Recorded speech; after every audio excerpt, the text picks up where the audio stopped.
Make sure that you're memorizing your perfect squares. I think that's a really, really good idea to get things started. We are starting a new unit called the Pythagorean Theorem, and everything that we do for this will have to do with the Pythagorean Theorem. Directly, maybe indirectly, maybe using it backwards, maybe just simplifying radicals. Before we leave for Thanksgiving break, you can go online, you can see that we will have a quiz or a test over just simplifying radicals. But we'll get started with sort of the easy stuff today. How many people have ever seen the Pythagorean Theorem before? Raise your hands. Okay. This is not a new concept to anyone in here. I might tell you it a little bit differently just because I don't want you to get confused later on. So in a right triangle, it is a right triangle because there is a right angle. There's always some things you need to identify. The angle across from the right angle is always the longest side, is always called the hypotenuse. You guys know that.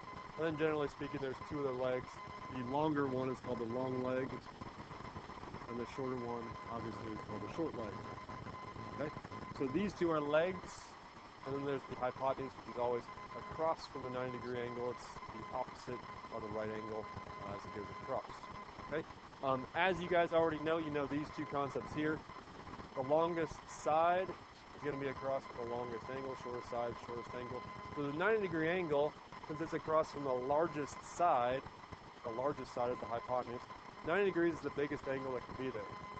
Okay? If I was to label this A, B, and C, what is going to be the second biggest angle?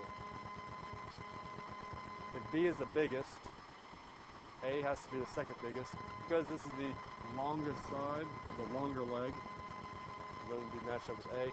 And the smallest angle will be C because it's across the shortest side. Right?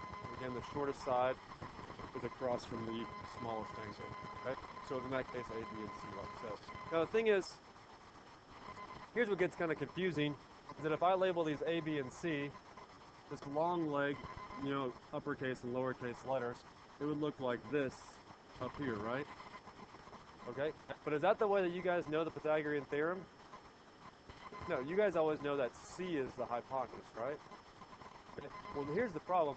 On a lot of tests, what they'll do is they will purposely mix these letters up just to throw you guys off.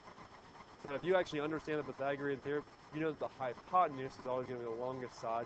No matter whether it's labeled A, B, or C, it's always the longest side. It's always the longest side. It doesn't matter. In this case, it's B, but if you memorize it, A squared plus B squared equals C squared, you'll memorize it wrong. Okay?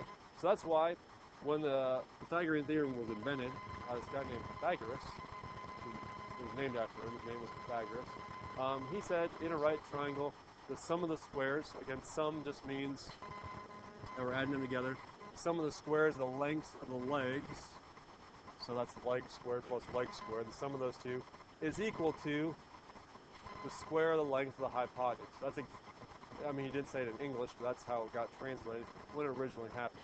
Okay? So that's what he said originally, basically leg squared plus leg squared equals a hypotenuse. This is what he said originally. This is what I use.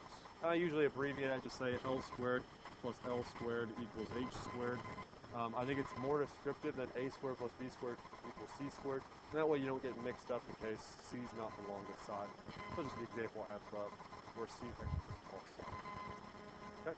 Let's step through just a few of these. I don't know if we're going to have to do all 10 of these or 8 of them that are on there. But here's how it works. Here's a leg right here. Here's another leg right here. It honestly doesn't matter which one's the long one or the short one yet. It says find the length of the hypotenuse. It also says show all your work. It says circle your final answers. And it does say round your answer to the nearest 10. Okay? If you guys have calculators, this would be a really good chance to use them. The way we would show work is we'd say 6 squared plus 8 squared equals H squared. What is 6 squared? 36. What's 8 squared? 64. That equals H squared. What's 36 plus 64? 100 equals H squared. So what does H equal?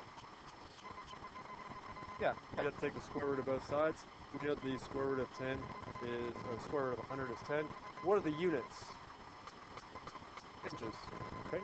So that's one reason that we're using these perfect squares, because they're going to come in handy. We always know the square root of 100 is 10, so we're fine. Not all of them are going to come out perfectly like this, but we'll see what happens. Andrew, second one. What do we write down?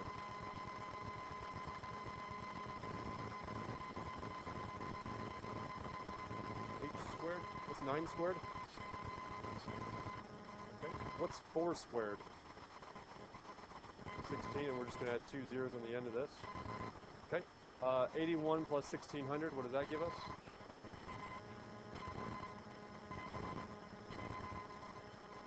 1681, got it. And the square root of 1681, h is going to be 41. And what would our units be? Yeah, please. Make sure you have your units on there. H equals 41 units. Is that okay? Any questions? Nicole, you doing all right? Let's look at this third one. Okay. There's a length squared. There's a leg as well. We're looking for our hypotenuse equals what? We do have that formula, leg squared plus leg squared equals our hypotenuse squared. What's one of the legs? 5, so we'll just say 5 squared. What's the other leg? So we'll say 12 squared equals, well, here's our hypotenuse squared. What's 5 squared? 25. What's 12 squared? 144. We're going to add those two together, which will get 169 equals h squared. What's the square root of 169? H equals 13. Nicole, what will our units be?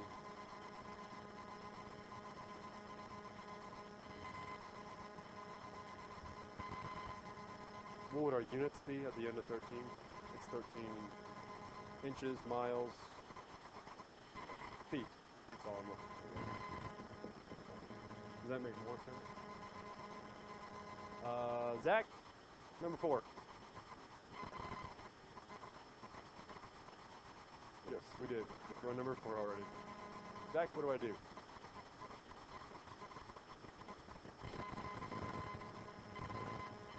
H squared. What's 7 squared? 24 squared. That's going to be too big.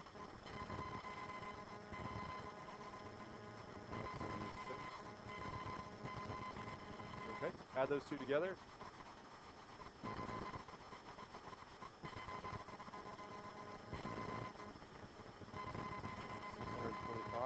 So that's going to be a really nice number. H equals 25, and we said 25 kilometers, right? Questions 1 through 4. Have we had to round on the nearest tenth yet? No, because they've been really nice numbers so far. Let's see if it continues that way.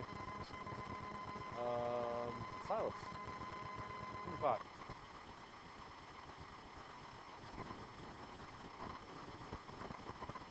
What's 8 squared?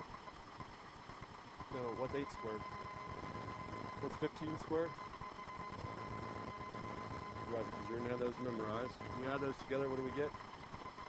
289. And what's the square root of 289? Yeah, 17, and what would my units be? Centimeters. Okay? So this is really beneficial. If you know your perfect squares, this comes out really, really handy, that you know them forwards or backwards. You can do this without even really using a calculator. A couple of them you've had to. Tucker, how about number 6?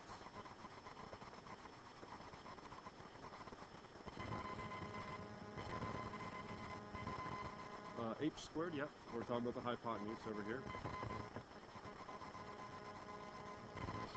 What's 6 squared? Yes, that would be 3,600.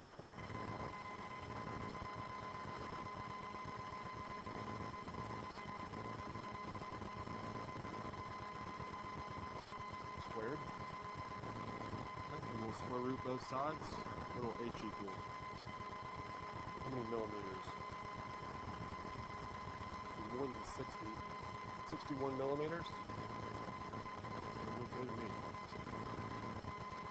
Wow, this is nice that I pick all these really nice, perfect squares. All right, we have 2 left. Let's see if any of these work. We have decimeters and we have miles. Why don't you guys try these out on your own? Decimeters and miles. Remember that if you need to round, you're rounding to your nearest tenth. Right.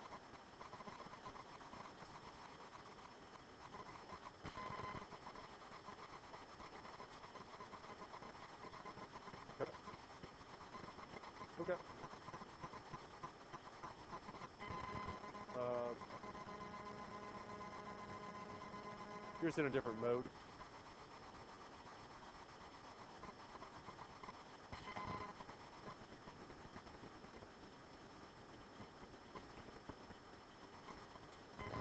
X44 plus 245 equals 369.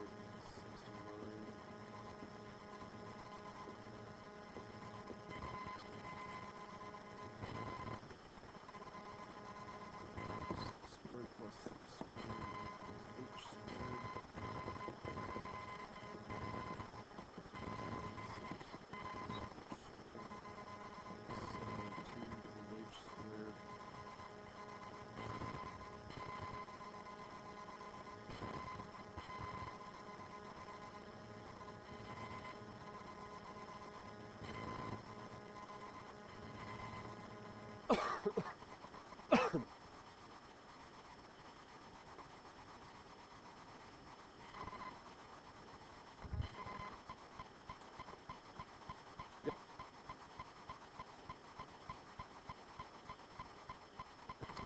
Okay, so in your calculator, this one should have been 19.2 decimeters. How many people got 19.2 decimeters? Excellent. And the way you do that, it does simplify it really nicely for you, which is awesome for you guys. This is also the square root of 72. Gives you 6 square root of 2, which would be 8.5 miles. So rounding the nearest tenth would be 8.5. Here's the thing. Some of you might wonder where some of those other numbers came from, like this was 6 square root of 2. And this one, what was this one? This was something 41. 3 square root of 41. That's what we're going to be doing by hand. Actually, starting Wednesday. Wednesday, Thursday, Friday, we will spend time working with each of those numbers so that we can actually simplify those not using our calculators. And because it keeps doing things like that, your calculator would actually tell you the right answer. You will not actually be able to use your calculators on an upcoming test, which will test those things. Yep, because your calculator automatically tells you the answer. I'm actually going to test you that you can actually do this part, come up with these numbers anyway. And we'll talk about those. What's that? No, when we get this later on, this is the exact answer. This is an approximate. The exact one's at the bottom. This is the exact answer here at the bottom. This is an approximate. Okay? So you'll actually have a test where it's, hey, get the exact, and I'll show you how to do that. It's not tough. We'll go through it enough that you guys should understand it perfectly well. Okay? How many people, this is pretty easy for you guys. I agree. Okay? Your homework tonight is dealing with the Pythagorean theorem. Every single one of them, it looks like you're finding the hypotenuse. There's actually 11 problems on here, and you guys have like 30 minutes to work on it. So I hope that's enough time for you guys to at least get a good start on it, so you don't have too much homework